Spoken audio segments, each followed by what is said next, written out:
the Portuguese manuscript that describes an ancient Greek city in Brazil. In the text, the explorers found a writing, Kifis, the name Kifis. Let's see what that means in Greek. Written, Kifis. Users submitted meanings. What does this mean? According to a user from India, the name Kifi is of Greek origin and means the spirit of joy, enthusiasm, high spirits and frenzy, in which good times and passion for life are expressed with abundance of happiness and fun. The spirit of joy, enthusiasm, high spirits and frenzy, in which good times and passion for life are expressed with abundance of happiness and fun.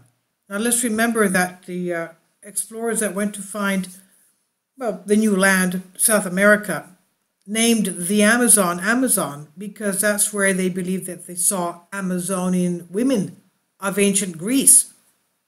Tall, beautiful, and athletic Amazons. That's why they call the river Amazon, after the Amazon women. Now, the Portuguese manuscript describing the ancient city of a Greek city in Brazil. Manuscript 512 is a 250-year-old document kept in the Biblioteca Nacional do Brasil National Library in Rio de Janeiro. It's one of the most famous manuscripts in the world. It dates from 1753 and is written in ancient Portuguese. The author of Manuscript 512 is unknown, but the content is more than interesting and for decades has attracted the attention of various researchers, archaeologists, and adventurers for one simple reason.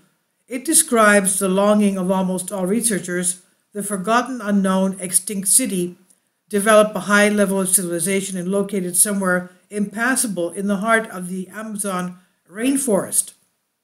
Now let's remember the Native American Indians of North America, especially around the Great Lakes area, have been found to have Minoan ancient Greek DNA. And also they spoke ancient Greek and they had Greek writing.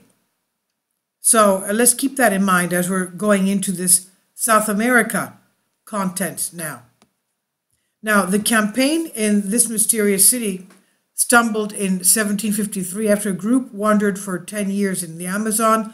It consisted of 18 people of Bandigeiraça, or adventurers as these people are called in Portuguese, and organized it in order to find the legendary Muribequini silver mines.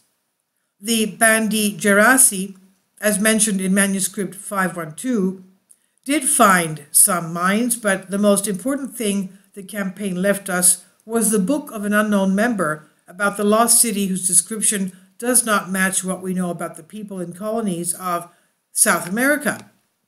And this is the copy of the letter in English translated from the ancient Portuguese. The translation of the letter has been processed several times and it has been found that this document is not forged. We know that it actually comes from the 18th century. In places where the translators were unsure of the original word or translation, they put them in parentheses where where dashes or periods as part of the text is missing due to wear and tear. Translation. From there, in front of our eyes, in the open plain, Camporaso, in parentheses, greater spectacle demonstracoas, in parentheses, for our vision and our admiration. At a distance of about a liga, unit of distant measurements, as we judged, we saw a large city, Povoacao Grande, and we estimated from its size and view that it must have been an important Brazilian city. We immediately went down the road to the valley, but with great caution, in case if exploration was ordered, missing text here, for who of the people we would meet, because we had observed smoke, which was one of the obvious signs of traces of occupation or use of a space. For 2 days, we waited and wondered if we should send spies to accomplish the purpose we longed for, and we all waited until dawn to get doubt and confusion and embarrassment of the mind trying to guess if the city had any inhabitants inside. But it became clear to us after 2 days of hesitation that there were no inhabitants in the city. An Indian from our Bandeirantes team confirmed this by risking his life by spying for security reasons. He returned in amazement and confirmed that he had not met anyone, nor had they discovered any footprints or any person. This had confused us so much that we could not believe we had seen houses or buildings.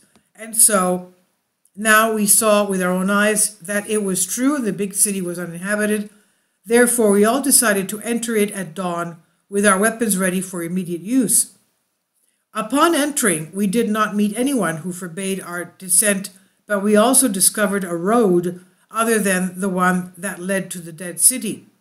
So we entered from 3 high arches, arcos in parentheses. The middle arch was the largest and the 2 sides were smaller.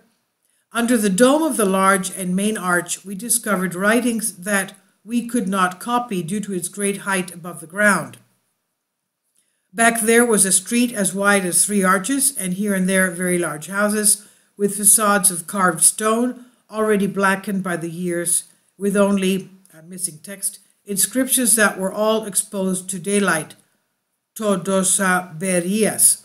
Eroded by our observations were normal and symmetrical, with their terraces open during the day without a tile, and these houses had some burnt floors or other large slabs on the floor, on the paved floors. We entered some of the houses in fear and terror, and in none of them did we find any remnants of furniture or movable objects, the use of which could help us guess the kind of people who had lived there. The houses were all dark inside, and the light of day could not penetrate even the weakest, and as the domes echoed with our speech, the sound of our voice terrified us. We continued through this strange city and came to a long street and a well-built square. Besides, in the middle of the square, there was a column of black stone of unusual magnificence, at the top of which was a statue of a man, Huma ordinario, not god or demigod, a man, with one hand on his left hip and his right hand outstretched pointing to the North Pole, and in every corner of the square there was an obelisk like the Romans, but now they had suffered severe damage and cracks like lightning. On the right side of the square there was a magnificent building, as if it were the city hall or the house of a great lord of the area. There was a large room, saldo, at the entrance, but as we were still surprised and scared, we did not all enter the house. We were so many in the hall. To form some, we met Mass Excellent, missing text here. It was difficult for him to pick her up. The bats were so many and fluttering in flocks around the faces of our people. They made so much noise that it was amazing.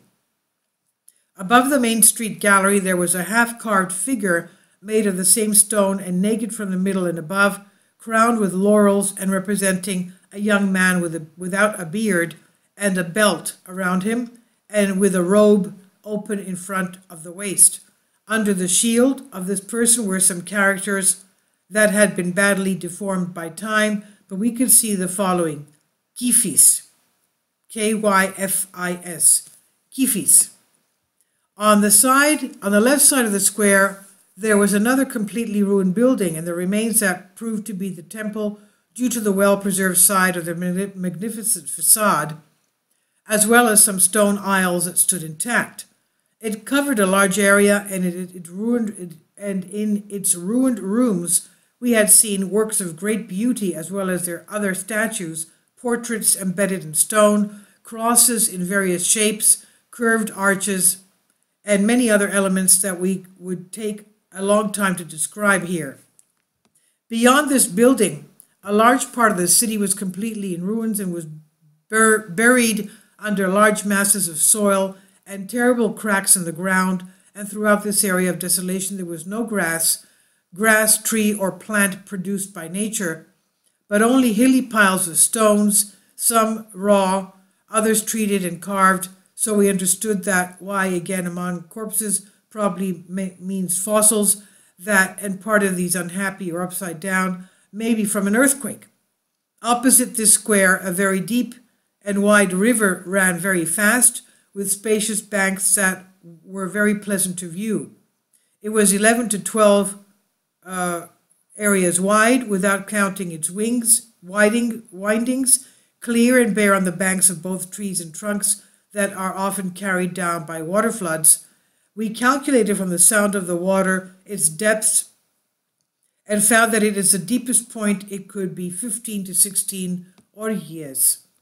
The surrounding countryside consisted entirely of deep green and blooming fields, so blooming with such a variety of flowers that it seemed to us that nature, more carefully in these places, had commissioned herself to create the most beautiful gardens of flora. We also noticed with astonishment and surprise that some lakes were covered with wild rice plants, from which we benefited, and countless flocks of geese bred in these fertile plains. But it would be difficult to count their depths by hand in the absence of a measuring rod.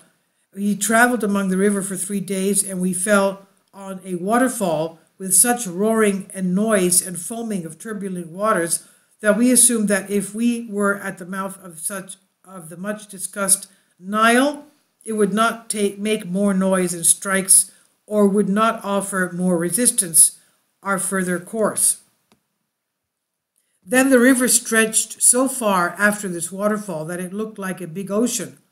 The place was full of peninsulas covered with green grass, with groves of trees here and there, which make pleasant, the word is endless, can mean suffering, pleasure, and prayer. We found, in the absence of this, we had the variety of the game, many creatures, beings, without hunters to chase them away. On the east side of the waterfall, we found various underground cavities and terrible holes, and tested their depths with many ropes, but after many attempts, we were never able to give the exact depth. We found, besides, some broken stones which were on the ground, thrown down with silver bars that may have been extracted from the mines abandoned during this period. From there, leaving this miraculously, we went down to the river to see if we could find gold, and without difficulty we saw on the surface of the ground a thin path that promised great wealth, both gold and silver. We were amazed that the place had been abandoned by those who had inhabited this place in the past, since despite all our careful research and great diligence, we had not met any person in this desert who could explain to us this sad miracle of an abandoned city, where the ruined statues and majesty testified to its popularity, wealth, and prosperity in the past centuries, and that today it is inhabited by swallows, bats, mice, and foxes that, as bred with countless flocks of chickens and geese, have become more plump than a hound. Rats have such short tails that they jump like fleas and do not run or walk, as in other places. In this place the ground broke up, and the companion, who was followed by others, traveled continuously, and after a long walk of 9 days saw in the distance, on the bank of a large bay, in which the waters of the river, they took out a canoe with some white people with long wavy black hair, dressed as Europeans. A shot was left as a message to, and text missing, because they had escaped. They had shaggy and wild, the hair was braided, and they wore clothes. One of our team, called Joao Antonio, had found in the ruins of a house a piece of gold coin, spherical in shape, larger than our Brazilian coin of 6,400 reis. On one side was a picture. This is where the text of Manuscript 512 ends. So far, no one was able to send in the perfect solution, which is not strange. One of the most determined explorers on the search for the place described by the famous adventurer and explorer is Colonel Percy Fawcett. He himself organized in 1927 a campaign for the Amazon, which did not return. Many believe that this was his last expedition. He explored the Amazon forest for over 20 years and went with the intention of finding the lost city described in Manuscript 512. and this is from a Greek article I've translated for you. Please leave your comments, and thank you for your support. Finally, support my Patreon account. The daily posts are 5 videos daily, and they are totally different from what I have on my YouTube channel. Thank you so much for your support and that you find all my content so interesting. You'll find the Patreon account details in the description box below.